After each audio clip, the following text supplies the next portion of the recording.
कल राहुल गांधी ने कांग्रेस के नए मुख्यालय के उद्घाटन अवसर पर एक भाषण दिया जिस पर देश में काफी सियासी हंगामा मचा।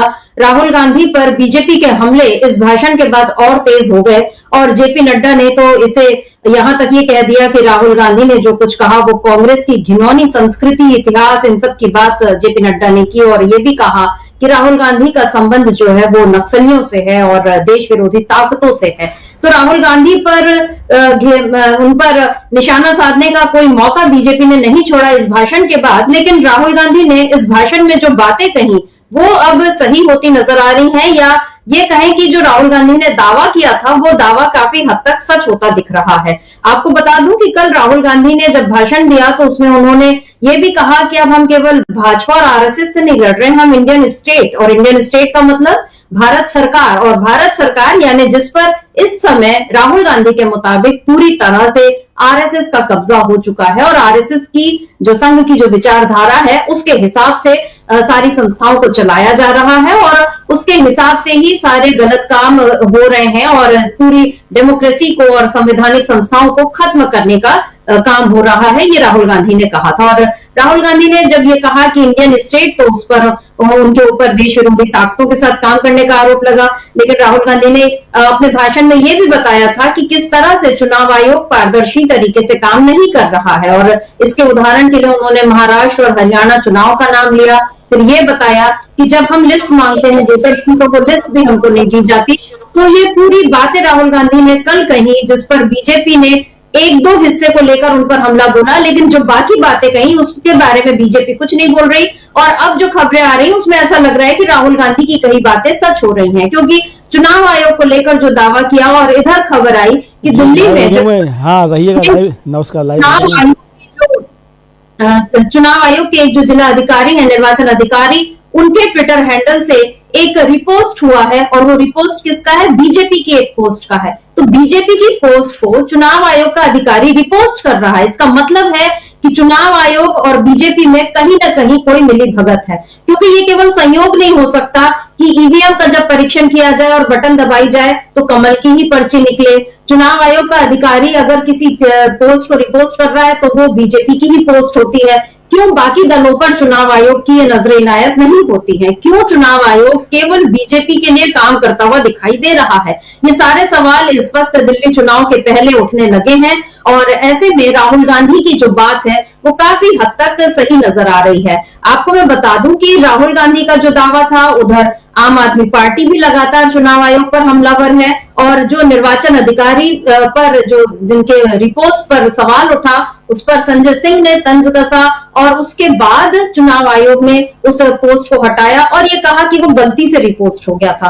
तो ऐसी कितनी मासूम गलतियां चुनाव आयोग करता जा रहा है और किस तरह से लोकतंत्र को खतरे में डाल रहा है, आज इसी पर हम खरी खरी चर्चा करेंगे। हमारे साथ जुड़े हुए हैं अमलेंदु उपाध्याय जी। अमलेंदु जी नमस्कार, स्वागत आपका इस कार्यक्रम में। अमलेंदु जी, कल जब राहुल गांधी ने भाषण दिया तो उसके बाद उन पर बीजेपी के हमले और तेज हो गए और ऐसा लगा कि बीजेपी हमेशा इसी ताक में बैठी रहती है कि राहुल गांधी कुछ बोले और वो जो बोले उसमें से फिर बाल की खाल निकालना या शब्दों को अपने हिसाब से घुमाना या उन पर हमले करना, केवल यही काम बीजेपी का अब अहम रह गया है। बाकी जो बातें और हो रही हैं देश में उस पर उसका कोई ध्यान नहीं जाता। तो राहुल गांधी ने कल जो कुछ कहा इंडियन स्टेट को लेकर, उस पर तो जेपी नड्डा ने बहुत बड़े बड़े इल्जाम उन पर लगाए और हरदीप सिंह पुरी उन्होंने तो ये कह दिया कि उनको अपना मेंटल चेकअप कराना चाहिए। तमाम बातें जो है राहुल गांधी को लेकर अब होने लगी हैं, लेकिन चुनाव आयोग को लेकर जो बातें उन्होंने कही उस पर बीजेपी खामोश क्यों है? और अब जो चुनाव आयोग का ये जो नया कारनामा सामने आया है जिसमें जिला निर्वाचन अधिकारी उस पोस्ट को रिपोस्ट कर रहा है जो कि बीजेपी से आई है, तो ऐसे में क्या लगता है, क्या दिल्ली चुनाव के पहले चुनाव आयोग कोई बड़ा खेल करने की फिराक में फिर से नजर आ रहा है, जैसा कि आम आदमी पार्टी का दावा है, जैसा दावा कल राहुल गांधी ने किया? क्या लगता है अमलेंदु जी? जी, ये तो उसी दिन तय हो गया था कि चुनाव आयोग कोई काम करने की फिराक में है, जब राजीव कुमार ने प्रेस कॉन्फ्रेंस करके और जब घोषणा की थी चुनावों की, दिल्ली विधानसभा चुनाव की, उससे पहले उन्होंने 45 मिनट तक अपनी सफाई पेश करी और सफाई पेश करते समय उन्होंने ये एक तरीके से साफ संकेत दे दिए कि वो वही करेंगे जो भारतीय जनता पार्टी चाहेगी। ये उनकी तरफ से उन्होंने संकेत एक तरीके से दिए थे। लेकिन जो ये घटना हुई कि भारतीय जनता पार्टी का ट्विटर संदेश जो है उसको दिल्ली का चुनाव अधिकारी जो है वो रीट्वीट कर रहा है, रीपोस्ट कर रहा है उसको, और जब शिकायत होती है तब उसके बाद वो डिलीट किया जाता, कहा जाता है गलती से हो गया था। अगर गलती से हो गया था तुरंत उसको डिलीट क्यों नहीं किया गया? शिकायत होने के बाद ही क्यों डिलीट हुआ? राहुल गांधी ने कल यही बात कही थी कि भाई हम जो हैं वो सिर्फ बीजेपी आरएसएस से नहीं लड़ रहे हैं, बल्कि बीजेपी आरएसएस ने जिस तरीके से संवैधानिक संस्थाओं पर कब्जा कर लिया है तो अब हम उस इंडियन स्टेट से लड़ रहे हैं, यानी कि जो संस्थाएं हैं। और फिर उन्होंने आगे कहा कि चुनाव आयोग ने हरियाणा और महाराष्ट्र में गड़बड़ियां की। हमने उनसे डाटा मांगा कि भाई आपने जो वोटर बढ़ाए हैं तो जो लोकसभा चुनाव की वोटर लिस्ट थी वो वोटर लिस्ट हमको दीजिए और जो विधानसभा चुनाव की वो वोटर लिस्ट दीजिए। लेकिन चुनाव आयोग ने वो नहीं दी। तो हम केवल भारतीय जनता पार्टी से या आरएसएस से नहीं लड़ रहे हैं, बल्कि जिन संस्थाओं पर कब्जा कर लिया है भारतीय जनता पार्टी ने उन संस्थाओं से भी हम लड़ाई लड़ रहे हैं। ये सीधी सीधी बात राहुल गांधी ने कही थी। लेकिन इसका कोई जवाब भारतीय जनता पार्टी के साथ पास नहीं है कि चुनाव आयोग क्या क्या गड़बड़ियां कर रहा है, और चुनाव आयोग के पास भी इसकी कोई जवाब नहीं है। इसीलिए सीधे सीधे राहुल गांधी ने जो हमला किया, लेकिन उसके बाद चुनाव आयोग ने तुरंत जो है वो एकदम राहुल गांधी के आरोप को सच करके साबित कर दिया कि जिस तरीके से वो रिट्वीट किया गया और भारतीय जनता पार्टी का ट्विटर पर संदेश जो था और उसको किया गया, तो यानी चुनाव आयोग ने ये कहा, एक तरह से कहा जाए, ये साबित कर दिया कि राहुल गांधी जो आरोप लगा रहे हैं वो एकदम से सही कर रहे हैं। तो कुल मिलाकर ये कहा जा सकता है कि राहुल गांधी ने जो आरोप लगाया वो आरोप राहुल गांधी की बात सच साबित हुई और चुनाव आयोग की पोल जो है वो खुलती हुई नजर आ रही है। जी बिल्कुल। और राहुल गांधी ने कल क्या कुछ कहा, एक बार हम उसको फिर से सुन लेते हैं। और अंग्रेजी में राहुल गांधी ने कल अपना भाषण दिया जिसमें उन्होंने मोहन भागवत पर तो बड़ा हमला किया ही था, लेकिन इसके अलावा उन्होंने ये भी बताया था कि कैसे देश में पूरे लोकतंत्र और संविधान को खत्म करने के लिए बीजेपी काम कर रही है और कैसे उसमें वो चुनाव आयोग जैसी संस्थाओं को उसने अपना उसका जो जरिया बनाया हुआ है, उस बारे में राहुल गांधी ने खुलासा किया था।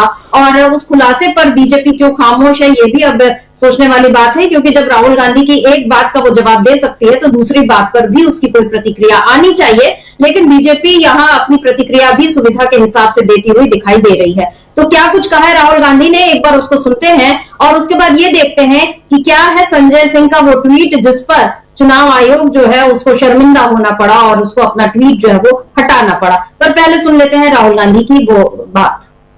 I said clearly there is something wrong that has happened in the Maharashtra election. We are not comfortable with the way the election commission is holding election. Almost 1 crore new voters who have suddenly appeared between Lok Sabha and Vidhan Sabha in Maharashtra is problematic. And I put a challenge in front of the election commission.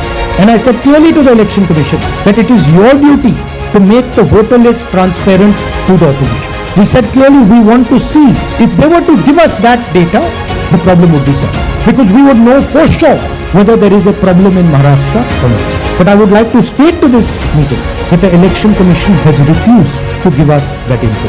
Now I want to ask you, why would the election commission refuse to give us voter lists of the Maharashtra election?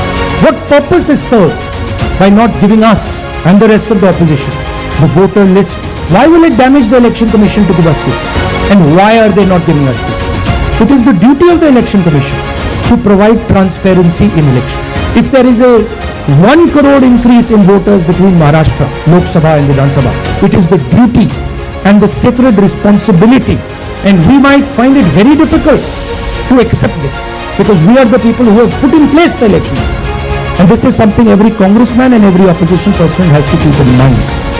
There is a serious problem with our election, and it is the duty of the election commission to come clean, to give us the data we are asking for, the opposition is asking for, in which they are refusing to give us. Amarinder जी, जिस तरह से राहुल गांधी ने सीधे सीधे चुनाव आयोग पर इल्जाम लगाया कि आप कुछ छुपा रहे हैं तभी आप हमको वो डेटा उपलब्ध नहीं करा रहे, और अगर आपको अपनी छवि जो है वो साफ रखनी है तो आप हमको वो डेटा दीजिए। क्यों आप विरोधी दलों को, यानी बीजेपी के जो विरोधी दल है उनको आप ये डेटा देने से हिचकिचा रहे हैं? क्या कुछ है जिसको वो छुपाने की कोशिश कर रहे हैं? तो राहुल गांधी का ये जो इल्जाम था चुनाव आयोग पर, कल से लेकर आज तक लगभग 24 घंटे तो बीत ही गए हैं और ऐसा अभी तक चुनाव आयोग की तरफ से कोई प्रतिक्रिया इस पर आई हो, मेरी नजर में तो वो नहीं दिखा मुझे। लेकिन अगर क्या आपको ऐसा नहीं लगता कि इस बारे में चुनाव आयोग को खुद आकर अपना जवाब दे देना चाहिए था कि हमारे ऊपर अगर ये बात आई है तो हम इसका ये जवाब देते हैं? क्या चुनाव आयोग इंतजार कर रहा है बीजेपी के किसी इशारे का, हाईकमान से कोई संदेश मिले उसके बाद वो बोले। और यही सवाल बीजेपी पर भी आता है कि जब वो राहुल गांधी के ऊपर इंडियन स्टेट की बात पर तो वो हमलावर हो जाती, लेकिन क्यों मोहन भागवत के बयान पर कुछ नहीं बोलती है बीजेपी? क्यों, क्या वो भी ये मानती है कि राम मंदिर को जो प्राण प्रतिष्ठा हुई मंदिर में, उसी दिन जो है आजादी को भी प्रतिष्ठा मिली और उसी दिन जो है सही आजादी मिली, जैसा मोहन भागवत ने बोला, जैसा उन्होंने संविधान को लेकर बोला? बीजेपी इन बातों पर अपनी क्यों राय नहीं रखती है? और राहुल गांधी के भी भाषण का चुनिंदा हिस्सा निकालकर उस पर हमला करना और उसको गलत तरीके से पेश करना, क्या बीजेपी अपने लिए फिर कोई नया वो देख रही है कि राहुल गांधी की घेराबंदी से बचने के लिए कोई रास्ता है? ये बीजेपी का ये कोई तरीका है उसका? देखिए समिता जी, एक तो राहुल गांधी ने कल जो हमले किए उसमें जो महत्वपूर्ण हमला था वो हमला था मोहन भागवत और आरएसएस पर। क्योंकि मोहन भागवत ने कहा कि 22 जनवरी 2024 को देश को आज़ादी मिली जब राम मंदिर की प्राण प्रतिष्ठा हुई। राहुल गांधी ने सीधे सीधे कहा कि ये किसी दूसरे देश में होते तो इनको गिरफ्तार कर लिया जाता और इन पर देशद्रोह का मुकदमा चलता। तो भारतीय जनता पार्टी चूंकि मोहन भागवत को गिरफ्तार नहीं करवा सकती, इतनी ताकत नहीं है नरेंद्र मोदी के अंदर कि मोहन भागवत को गिरफ्तार करवा लें, जिन्होंने देशद्रोह का काम किया है मोहन भागवत ने, ऐसा कहकर। तो भारतीय जनता पार्टी पूरे देश को ध्यान को डाइवर्ट करना चाहती है। अगर नरेंद्र मोदी में हिम्मत है और भारतीय जनता पार्टी संविधान को मानती है तो फिर मोहन भागवत को गिरफ्तार कर लेना चाहिए, राहुल गांधी जो बात कर रहे हैं। लेकिन वो राहुल गांधी की बात पे ना तो मोहन भागवत का बचाव कर पा रही है भारतीय जनता पार्टी, ना मोहन भागवत को गिरफ्तार कर पा रही है। बचाव करने के लिए उतरती है तो नुकसान होता है चुनावी प्रक्रिया में जाकर सीधे सीधे, और अगर नहीं करती है तो फिर मोहन भागवत हावी होते हैं। तो भारतीय जनता पार्टी के सामने संकट है, तो उसने बीच का रास्ता निकाला कि राहुल गांधी पे दूसरे तरीके से हमले किए हैं, तो उसने दूसरे तरीके से हमले करना शुरू कर दिए। लेकिन यहाँ भी भारतीय जनता पार्टी ये नहीं बता पा रही है कि स्टेट और देश में अंतर क्या है, ये नहीं मालूम है। जो सुप्रिया श्रीनेत है उन्होंने कल पूरा एक संविधान के अनुच्छेद 15 का हवाला देते हुए जिक्र किया है कि स्टेट का मतलब संविधान में क्या बताया गया। तो असल में ये अनपढ़ लोग हैं समिता जी, पढ़े लिखे नहीं हैं। अब मोदी जी सबसे ज़्यादा पढ़े लिखे हैं भारतीय जनता पार्टी में, उनसे ज़्यादा कोई पढ़ा लिखा है नहीं भारतीय जनता पार्टी में। तो मोदी जी को ही नहीं मालूम है कि संविधान में क्या है क्या नहीं है। चूँकि महाराष्ट्र विधानसभा चुनाव के दौरान जब कहा इन्होंने कि सब वो खाली पन्नों की किताब लेकर घूमते हैं संविधान की, मोदी जी ने कहा, तो राहुल गांधी ने पलट कर जवाब दिया। उस पर कहा कि उनके हाथ में जो कि वो खाली किताब होगी, मेरे हाथ में तो संविधान है और उनको नहीं मालूम है, वो बहस कर लें संविधान की। तो मोदी जी को मालूम ही नहीं संविधान में है क्या क्या नहीं है। बस आरएसएस बताता है कि संविधान बदलना है तो उस काम में लगे हुए कि संविधान बदलना है। 400 पार आ जाए तो आरएसएस बताएगा क्या संविधान तैयार करना है तो उसे बदल दिया जाएगा। तो ये लगा हुआ, तो भारतीय जनता पार्टी के लोगों को भी नहीं मालूम कि संविधान में क्या है, स्टेट क्या है और देश क्या है, राष्ट्र क्या है, ये भारतीय जनता पार्टी को नहीं मालूम है। तो ये अपनी मूर्खता को साबित करने के लिए इस तरह की बातें करना। लेकिन अब देश तो मूर्ख नहीं है। अगर मोदी जी पूरे देश को मूर्ख समझते हैं और खुद को मूर्खों का सरदार समझते हैं तो उनकी गलतफहमी हो सकती है कि पूरा देश मूर्ख है, वो मूर्खों के सरदार हैं। ऐसा है तो नहीं, देश मूर्ख तो नहीं है। देश तो जानता है, देश ये भी जानता है कि मोहन भागवत जो कह रहे हैं वो सीधा सीधा देशद्रोह है। लेकिन चूंकि नरेंद्र मोदी को मोहन भागवत पर कोई कार्रवाई करनी ना पड़े और मोहन भागवत की गिरफ्तारी ना करनी पड़ जाए नरेंद्र मोदी की सरकार को, इसलिए सब ध्यान भटाने के लिए राहुल गांधी पर गलत तरीके से हमला बोला जा रहा है। कुल मिलाकर मसला यही है। लेकिन इसमें भी पोल जो है वो भारतीय जनता पार्टी की और चुनाव आयोग की खुलती जा रही है। चूंकि राहुल गांधी ने सवाल उठाए, उसे चुनाव आयोग ने खुद साबित कर दिया कि किस तरीके से भारतीय जनता पार्टी के पिछलग्गू की तरीके से चुनाव आयोग काम कर रहा है। समिता जी बिल्कुल, भारतीय जनता पार्टी का बिल्कुल एक वो घटक दल ही लग रहा है कि एनडीए में अब उसका औपचारिक तौर पर शामिल होना बाकी है। और संजय सिंह ने तो कुछ इसी तरह का तंज भी कस दिया उन जिला निर्वाचन अधिकारी पर कि ये कल सुबह जाकर अब भाजपा को ज्वाइन करने वाले हैं। इस तरह की बातें संजय सिंह ने जब लिखी, आम आदमी पार्टी के सांसद हैं, तो उसके बाद चुनाव आयोग जागा। उसके पहले उसको इस बात की फिक्र नहीं थी कि बीजेपी की एक पोस्ट को उसने रिपोस्ट उनके ट्विटर हैंडल से कैसे रिपोस्ट किया जा रहा है। क्या है संजय सिंह का वो ट्वीट, उसको देखते हैं तो सारा मामला कुछ और खुलकर सामने आएगा कि किस तरह से चुनाव आयोग ने बीजेपी की ट्वीट को रिपोस्ट किया। संजय सिंह ने यहां लिखा है कि भारत के इतिहास में पहली बार नई दिल्ली के इलेक्शन ऑफिसर ने चोरी चोरी चुपके चुपके बीजेपी के ट्वीट को रिपीट करना चालू किए।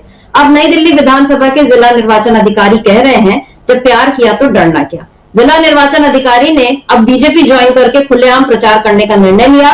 कल सुबह 11 बजे जिला निर्वाचन अधिकारी बीजेपी कार्यालय में औपचारिक तौर पर बीजेपी में शामिल होंगे। ये संजय सिंह का पोस्ट है और इसके साथ अपने पोस्ट के साथ उन्होंने उस जो ट्वीट का जो स्क्रीनशॉट है उसको भी शेयर किया था, जिसमें बीजेपी ट्विटर हैंडल का वो है कि कौन कौन से नेता जो हैं उन्होंने मुलाकात की मुख्य निर्वाचन अधिकारी से और उसके उस पोस्ट को रिपोस्ट किया इन जिला निर्वाचन अधिकारी ने। और जब संजय सिंह का ये देखिए, ये दिख रहा है कि district election officer new Delhi district, ये साफ साफ ये ऑफिशियल ट्विटर हैंडल है, ब्लू टिक वाला है, और उसमें official page of the office of district election officer new Delhi district ये दिख रहा है। और इसमें आप ये देख सकते हैं कि किस तरह बीजेपी दिल्ली के ट्वीट को रिपोस्ट किया है, और इस पर पहले कोई संज्ञान नहीं लिया गया, लेकिन जब संजय सिंह ने ये बात उठाई तो फिर चुनाव आयोग का ध्यान गया, फिर उन्होंने इस पोस्ट को भी हटा दिया, और अब ये बोल रहे हैं कि वो नोडल अधिकारी जो हैं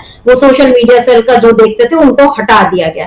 तो आपने दिखाने को तो कार्रवाई कर ली अमरिंदु जी, लेकिन यहां पर जो सवाल यही है कि चुनाव आयोग को पहले क्यों नहीं दिखा कि आप कैसे किसी एक दल के पोस्ट को आप रिपोस्ट कर सकते हैं। ये सीधे सीधे दिख रहा है कि कैसे पूरा बीजेपी के साथ मिलकर काम हो रहा है। और दूसरा सवाल ये कि जैसा मैंने पहले भी कहा कि जब ईवीएम में भी जब परीक्षण होता है तो बटन दबाने से कमल की पर्ची निकल रही है और उस पर बोलते नहीं वो तो केवल परीक्षण था। तो ऐसा कैसा होता है? जैसे अब तो खैर वो बातें पुरानी हो गई, लेकिन जब पहले हम पढ़ते थे दहेज वगैरह पर, जब निबंध लिखना होता था दहेज प्रथा के खिलाफ, तो एक सवाल हमेशा ये पूछा जाता था कि स्टोव जो है वो नववधु पर ही जाकर क्यों फटता है, जब और कोई इस्तेमाल करता है तो वो क्यों नहीं फटता है। तो कुछ ऐसा ही सवाल ये है कि यहाँ पर चुनाव आयोग को जब भी कुछ करना होता है तो उसमें बीजेपी ही कैसे आ जाती है। बाकी दल, इतने सारे दल हैं, निर्दलीय लोग भी होते हैं, किसी का भी आपने तो वैसा नहीं किया, लेकिन आप बीजेपी का साफ साफ कर रहे हैं, और उसके बाद जब दिखाया जा रहा है कि आप ऐसा कर रहे हैं तब आप उसको कार्रवाई कर रहे हैं, उसके पहले आपको उसकी फिक्र भी नहीं होती। यानी अब ये बिल्कुल खुलेआम सब कुछ होने लगा है। इतनी ये जो दिन दहाड़ी लोकतंत्र में क्या डकैती हो रही है। बिल्कुल समिता जी, खुलेआम डकैती हो रही है लोकतंत्र में, और लोकतंत्र को लूटा जा रहा है, ये साफ तौर पर दिखाई पड़ता है। और ये कोई पहला प्रकरण नहीं है जिसमें चुनाव आयोग जो है उसकी पोल खुली है।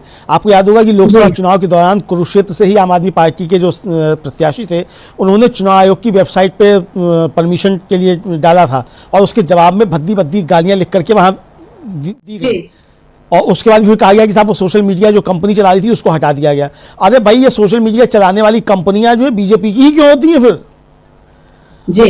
अगर ये सोशल मीडिया बीजेपी कंपनियां ही चला रही है तो इसका मतलब सब कुछ बीजेपी के हवाले, फिर तो चुनाव की पूरी प्रक्रिया ही बीजेपी के हवाले है, फिर चुनाव अधिकारी भी बीजेपी के हवाले है, राजीव कुमार भी बीजेपी के हवाले हैं, पूरा चुनाव आयोग बीजेपी के हवाले। जब सब कुछ बीजेपी के हवाले तो चुनाव कराने की आवश्यकता ही क्या है? बीजेपी को ऐसी सर सेंटिमेंट पकड़ा दो। तो ये पहली बार नहीं है कि ये बेनकाब हुए हैं, ये असल में दुरभिसंधि जो भारतीय जनता पार्टी और चुनाव आयोग की जो आ रही है सामने, ये बार बार बेनकाब हो रहे हैं कि किस तरीके से चुनाव आयोग मिलकर बीजेपी के साथ काम कर रहा है। और ये बहुत गंभीर स्थिति है देश के लोकतंत्र के लिए, और सारी दुनिया में भारत के लोकतंत्र का नाम जो है वो बदनाम हो रहा है। समिता जी, केवल इतना ही नहीं है, कल एक और घटना हुई है जिसमें जो है और पोल खुली है चुनाव आयोग की। जो नियम बदले गए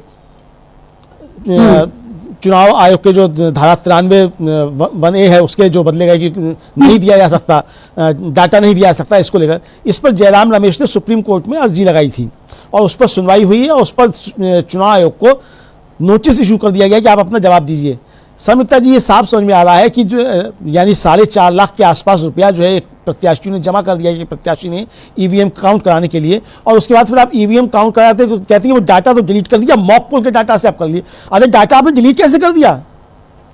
सुप्रीम कोर्ट का आदेश था 45 दिन तक आपको डाटा रखना है, तो वो आपने हरियाणा में भी डिलीट कर दिया, आपने महाराष्ट्र में भी डिलीट कर दिया। यही सवाल तो राहुल गांधी उठा रहे हैं कि हम अकेले भारतीय जनता पार्टी से नहीं लड़ रहे। भारतीय जनता पार्टी ने जिस तरीके से संवैधानिक संस्थाओं पर कब्जा कर लिया है, इंडियन स्टेट पर कब्जा कर लिया, हम उससे भी लड़ रहे हैं। यही कह रहे हैं कि चुनाव आयोग किस तरीके से बेईमानी पर उतरा हुआ है और जवाब नहीं दे रहा है।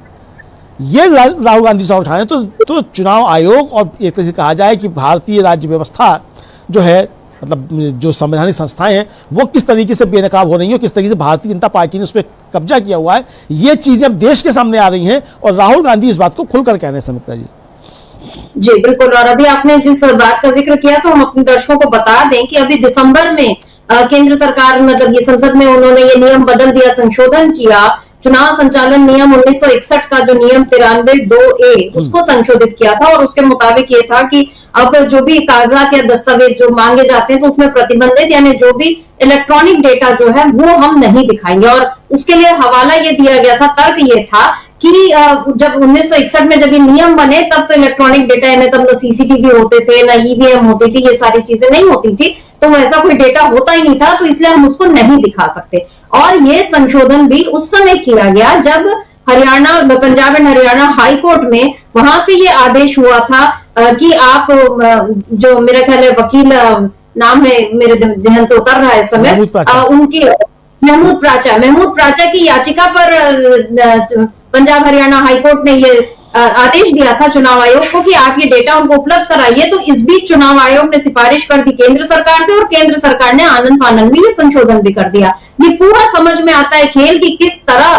कड़ी दर कड़ी सब एक दूसरे की मदद करने के लिए वहां पर बैठे हुए हैं और कैसे एक दूसरे की गलतियों को, और एक दूसरे की क्या, ये पूरी बीजेपी की गलती है और उसमें वो चुनाव आयोग को एक टूल की तरह इस्तेमाल कर रही है और चुनाव आयोग फिर जहां उसको अपना बचना होता है तो वो बीजेपी के पास चला जा रहा है, ये दिख रहा है। बहरहाल इस पर जयराम रमेश ने याचिका दायर की और अब प्रधान न्यायाधीश संजीव खन्ना और संजय कुमार की पीठ के सामने जयराम रमेश की तरफ से अभिषेक मनु सिंघवी ने यह कहा कि चुनाव संचालन नियम 1961 में बड़ी चालाकी से संशोधन करके सीसीटीवी फुटेज को यह कहते हुए सार्वजनिक पहुंच से प्रतिबंधित कर दिया गया है कि इससे वोटर की पहचान खुल सकती है। अब इस याचिका पर अब चुनाव आयोग ने केंद्र सरकार को भी और चुनाव आयोग को दोनों, सुप्रीम कोर्ट ने चुनाव आयोग और केंद्र सरकार दोनों को नोटिस जारी किया है कि आप हमको जवाब इसका दीजिए। अब देखना होगा कि जवाब क्या आता है। लेकिन अमलेंदु जी, जिस तरीके से जो हम लोगों ने जब संजीव खन्ना ने पदभार संभाला था तो काफी उम्मीदें बंधी थी और अब जिस तरीके से उन्होंने ये जो कहा है कि आप नोटिस जारी जो किया है, क्या यहाँ पर लोकतंत्र और संविधान और पारदर्शी चुनाव बचे रहने की क्या कोई उम्मीद यहाँ पर आपको दिखाई देती है? देखिए समिता जी, अब कोई उम्मीद स्वतंत्र पारदर्शी चुनाव होने की बिल्कुल नहीं है और आशंकाएं हैं और राहुल गांधी ने कल साफ साफ कहा कि कोई भी इसको स्वीकार नहीं कर सकता जो हरियाणा और महाराष्ट्र चुनाव आयोग ने किया। साफ साफ शब्दों में उन्होंने कहा राहुल गांधी ने। तो चुनाव निष्पक्ष पारदर्शी तो नहीं है, ये तो पूरा देश समझ रहा है। आप सड़क पर निकलकर किसी भी आम आदमी से आप चलते फिरते बात कर लीजिए, वो कहता है कि बेईमानी से जीत रहे हैं, जनता इनको वोट नहीं दे रही है और ये जो है अपराधी किस्म के लोग जो है वो सत्ता में आ गए हैं और ये इन्होंने सारी संस्थाओं पर कब्जा कर दिया। एक आम आदमी के मुंह से आप यही सुनते हुए पाएंगी। कोई भी ये नहीं कहेगा कि साहब हमने इनको वोट दिया था, हमारे वोट से जीत गए या जनता के वोट से जीत रहे हैं। सड़क पर निकलकर रैंडम आप किसी भी आदमी से बात कर लिए, हर कोई ये कहता है कि ये बेईमानी से चुनाव जीत रहे हैं। तो इसलिए अब चुनाव आयोग पर भरोसा तो किसी को बचा नहीं है। लेकिन ये बहुत दुर्भाग्यपूर्ण स्थिति है। चुनाव आयोग को ये ध्यान रखना चाहिए कि नरेंद्र मोदी आज हैं कल चले जाएंगे, राजीव कुमार आज हैं कल चले जाएंगे, मगर ये संवैधानिक संस्थाएं रहेंगी। तो आपकी जिम्मेदारी इन संवैधानिक संस्था के आज प्रमुख के पद पर बैठे हुए हैं, तो आपकी जिम्मेदारी उसके प्रति है, जवाबदेही आपकी उस संवैधानिक संस्था के प्रति है कि उसकी छवि धूमिल नहीं होने पाए। और अगर इस तरीके के कोई आरोप लग रहे हैं और प्रतिष्ठा संवैधानिक संस्था की धूमिल हो रही है तो इसकी प्रतिष्ठा को बचाना और जनता के मन से शंकाएं दूर करना उस संवैधानिक संस्था के हेड की जिम्मेदारी है। लेकिन वो संस्था, उस संवैधानिक संस्था के हेड अगर उस जिम्मेदारी को पूरा नहीं कर रहे हैं तो जाहिर सी बात है समिता जी कि उनके खिलाफ भी कुछ ना कुछ कार्रवाई होनी चाहिए। जो भी संविधान में रास्ते हैं उनके जरिए कार्रवाई होनी चाहिए। मुझे लगता है कि राजीव कुमार के खिलाफ कार्रवाई होगी, आज नहीं तो कल होगी। जब भी होगी कार्रवाई निश्चित तौर पे होगी, भले ही नरेंद्र मोदी उनको राष्ट्रपति बना दें, उसके बाद भी कार्रवाई अगर होनी होगी तो कार्रवाई होगी। जब भी दूसरे लोग आएंगे, जब भी थोड़ा सा मुक्त होगी संवैधानिक संस्थाएं, तो फिर इन संवैधानिक संस्थाओं के जो प्रमुख रहे, जो भारतीय जनता पार्टी के बिल्कुल एक तरीके से कहा जाए कि पिछलग्गू के तरीके से काम कर रहे हैं, उनके खिलाफ कार्रवाइयां तो होंगी। ये तो बात निश्चित है समिता जी। जी बिल्कुल, कार्रवाइयां होंगी, उम्मीद तो हम भी कर रहे हैं। लेकिन इस समय जो राहुल गांधी ने जिस खतरे की तरफ आगाह किया है, वो खतरा जो है वो काफी बड़ा हुआ दिखाई दे रहा है और बड़ा भी है और बढ़ा भी है, क्योंकि दिख रहा है कि किस तरह से सारी संवैधानिक संस्थाओं को बीजेपी और आरएसएस के हवाले कर दिया गया है। और अभी जो जिस पोस्ट को हमने दिखाया, जिस पर संजय सिंह ने सवाल भी उठाए, तो उस पर जो जिला निर्वाचन अधिकारी है, वहां उस ऑफिस से सफाई क्या आई कि सोशल मीडिया हैंडल का संचालन सोशल मीडिया सेल के एक अधिकारी करते हैं। उन्होंने अनजाने में रिपोस्ट की और अब उन्हें बदल दिया गया। तो अब सवाल वही है कि ये जाने अनजाने सारी चीजें और सारे रास्ते बीजेपी की तरफ ही कैसे चले जाते हैं। अनजाने में वो कोई दूसरे दल का पोस्ट उन्होंने कैसे रिपोस्ट नहीं किया और उनको क्यों बीजेपी के किन नेताओं ने मुलाकात की मुख्य निर्वाचन अधिकारी से और ऐसा ये दिखाकर अपनी वफादारी साबित करने की जरूरत उन लोगों को क्यों पड़ रही है, वो कहां अपने नंबर बढ़वाना चाहते हैं और इसका उनको क्या फायदा मिलता है। यानी ये जो भ्रष्टाचार बोलकर बीजेपी जो सत्ता में आई और अब ये दिख रहा है कि किस तरह उसने इसको पूरा संस्थागत सांगठनिक रूप दे दिया है इस भ्रष्टाचार को, कि कहीं कोई इससे बच ना पाए और जो इनके खिलाफ आवाज उठाता है वहां पर ईडी सीबीआई इन सबके छापे पड़ जाते हैं। कल राहुल गांधी ने जो भाषण दिया था, जिस तरीके से उन्होंने गंभीरता से पूरी बातें कही, उसका सार यही था। लेकिन उन सारी बातों को किनारे करके इंडियन स्टेट उसी बात को लेकर जो ऐसा भेड़िया वाला कहानी जैसे वो होती है, वो वही काम जो है बीजेपी यहाँ पर करने की कोशिश कर रही है। लेकिन बीजेपी की कोशिशें जो है वो कहां तक कामयाब होंगी, क्योंकि इंडिया गठबंधन जो है वो चाहे अभी जिस तरह से भी है, लेकिन वो खुलकर लड़ रहा है बीजेपी की इन्हीं सारी कारस्तानियों के खिलाफ। आम आदमी पार्टी ने कल एक और पोस्ट किया था और उसके बाद फिर से चुनाव आयोग को कार्रवाई करने पर मजबूर होना पड़ा। क्या है वो, उन्होंने एक वीडियो जारी किया था जिसमें प्रवेश वर्मा साफ साफ दिखाई दे रहे हैं जूते बांटते हुए। बीजेपी के प्रत्याशी हैं, नामांकन दाखिल कर चुके हैं। अरविंद केजरीवाल उन पर पहले भी आरोप लगा चुके हैं कि वो खुलेआम जूते, कपड़े, पैसे सब कुछ बांट रहे हैं और आप कैसे आंख मूंदकर बैठे हैं। तो एक पोस्ट भी किया था आम आदमी पार्टी के हैंडल से। क्या है वो पोस्ट, देख लेते हैं। आम आदमी पार्टी ने यहां पर लिखा है कि क्या चुनाव आयोग को लोकतंत्र की हत्या होती हुई नहीं दिख रही। एक तरफ नई दिल्ली विधानसभा से बीजेपी उम्मीदवार प्रवेश वर्मा खुलेआम सड़कों पर जूते बांट रहे, उसका फोटो और वीडियो बनवा रहे, वहीं दूसरी तरफ जिला निर्वाचन अधिकारी डीएम कह रहे हैं कि ऐसा कुछ हो ही नहीं रहा है। खुलेआम आचार संहिता के उल्लंघन के इस वीडियो के बाद भी अगर चुनाव आयोग इस पर कार्रवाई नहीं करता तो फिर चुनाव और लोकतांत्रिक प्रक्रिया का क्या मतलब रह जाता है।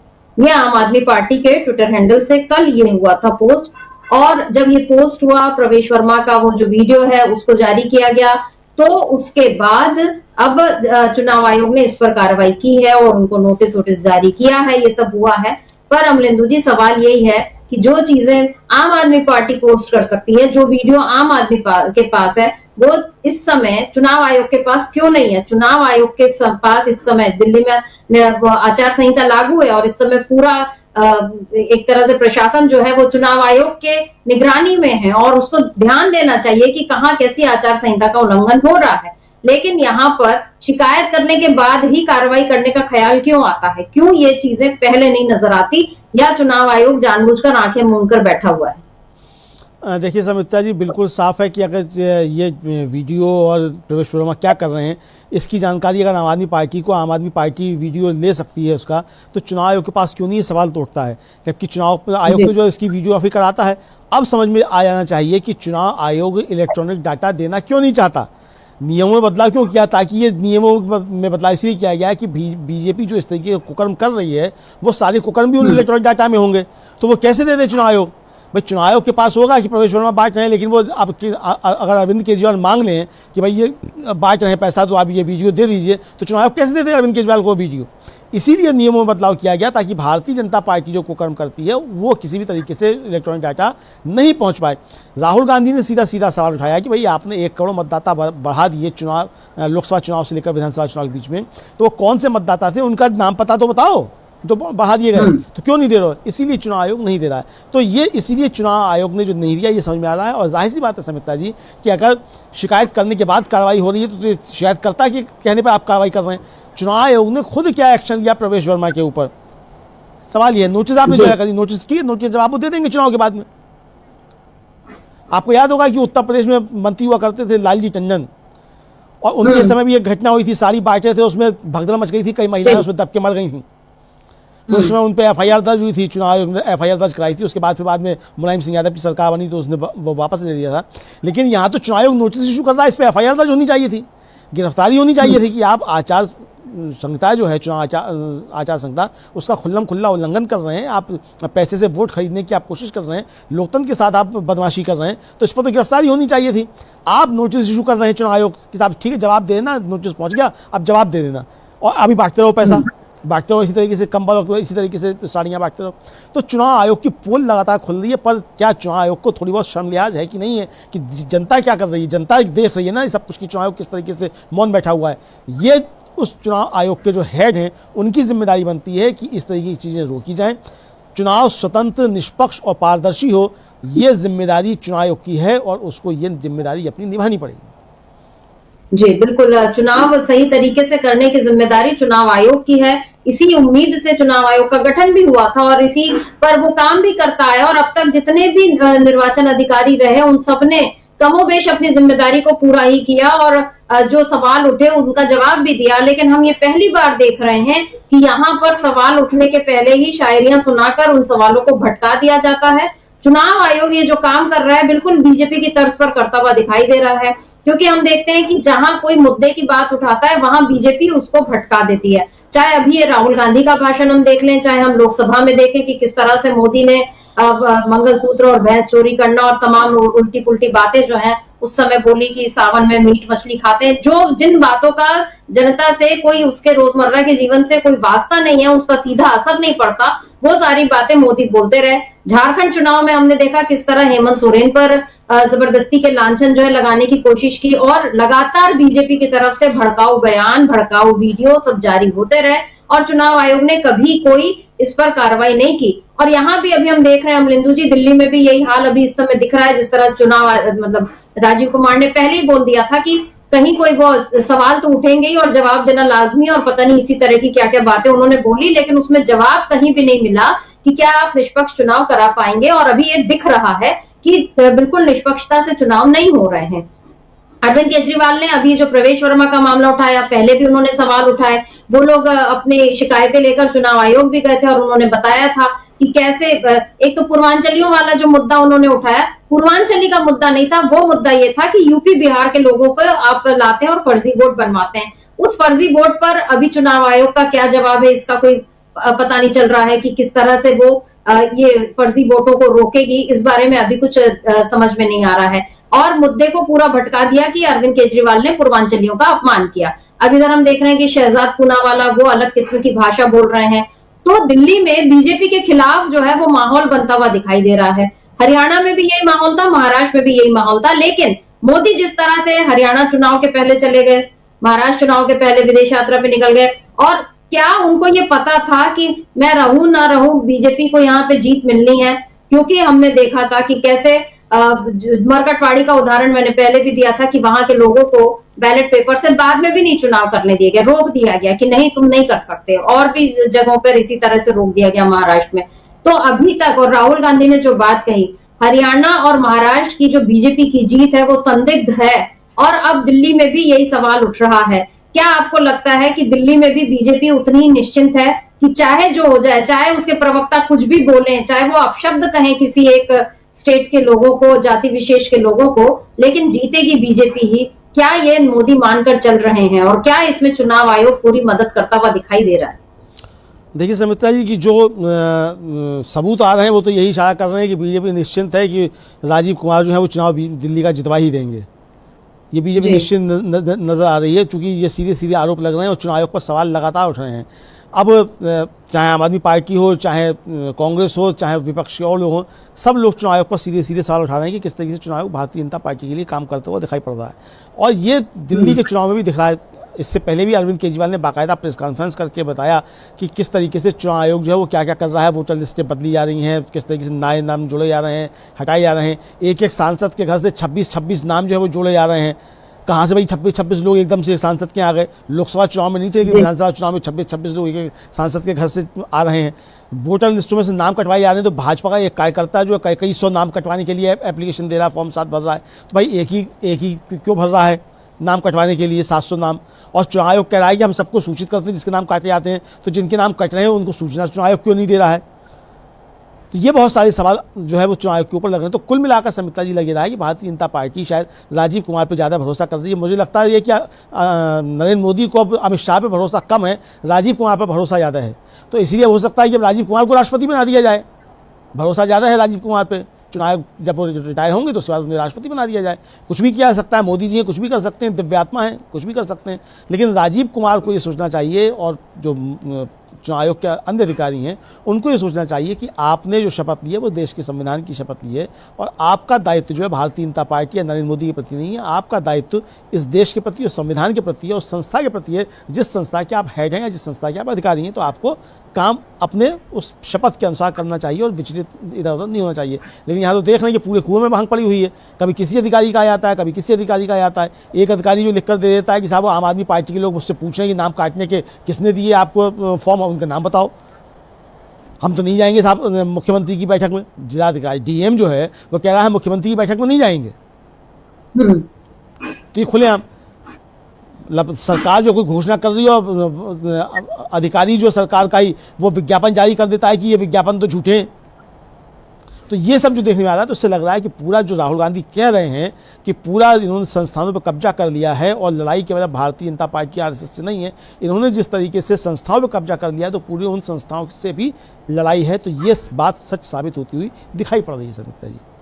जी बिल्कुल, राहुल गांधी के बारे में ये कहा जाता है कि उनकी जो कही बात है वो आज नहीं तो कल जो है वो सच साबित होती है। और चाहे हम नोटबंदी की बात कर लें, जीएसटी की बात कर लें, कोरोना लॉकडाउन की बात कर लें, वैक्सीनेशन की बात कर लें, जब राहुल गांधी ने जो कहा उसका वैसा ही नतीजा सामने आया और उनकी जो आशंकाएं थी वो सच साबित हुई। अब इसको आप उनका अनुभव कहें या लोगों से मिलजुल कर वो जो समझ रहे हैं, चीजों को देख रहे हैं, उसका वो निचोड़ कहें, लेकिन दुर्भाग्य है या क्योंकि बीजेपी जो है वो हमेशा राहुल गांधी की उठाई बातों को गलत मोड़ देकर और पूरा ध्यान जो है वो असल मुद्दे से भटका देती है और एक बार फिर राहुल गांधी की जो कही बात है उस पर यही कोशिश बीजेपी की है। लेकिन राहुल गांधी ने कल जो बात कही और उसके बाद उसके साथ साथ ही जो घटनाएं सामने आई कि चाहे जिला निर्वाचन अधिकारी के दफ्तर से एक रिपोस्ट होता है, वो रिपोस्ट जो है बीजेपी की पोस्ट का होता है और जब आम आदमी पार्टी सवाल उठा रही है तो उस पोस्ट को डिलीट कर दिया जाता है और कहते हैं कि अनजाने में हुआ। जब एक एक सांसद के घर से 25-30 नए वोट बन रहे हैं और उस पर चुनाव आयोग कुछ नहीं कर रहा है, किस तरह से सारी संवैधानिक संस्थाएं खत्म हो रही हैं, यही सारा जिक्र राहुल गांधी ने कल किया और उसके प्रमाण जो हैं वो अब सामने भी आ रहे हैं और पहले से भी आ रहे हैं, अब और तेज हो गए हैं। लेकिन दिल्ली चुनाव से पहले इस तरह जब चुनाव आयोग की पोल खुल चुकी है तो फिर अब ये चिंता हो रही है कि क्या दिल्ली का चुनाव भी महाराष्ट्र और हरियाणा की तर्ज पर होने जा रहा है और अगर ऐसा है तो यहाँ पर विपक्ष के दलों को थोड़ा और सावधान, थोड़ी और सतर्कता बरतने की जरूरत है, तभी जो है इस देश का लोकतंत्र और संविधान बचा रह पाएगा। तो अमलेंदु जी, आज इस चर्चा को हम यहीं रोकते हैं। आपका बहुत बहुत शुक्रिया और शुक्रिया आप तमाम दर्शकों का जो आप हमारे साथ जुड़े।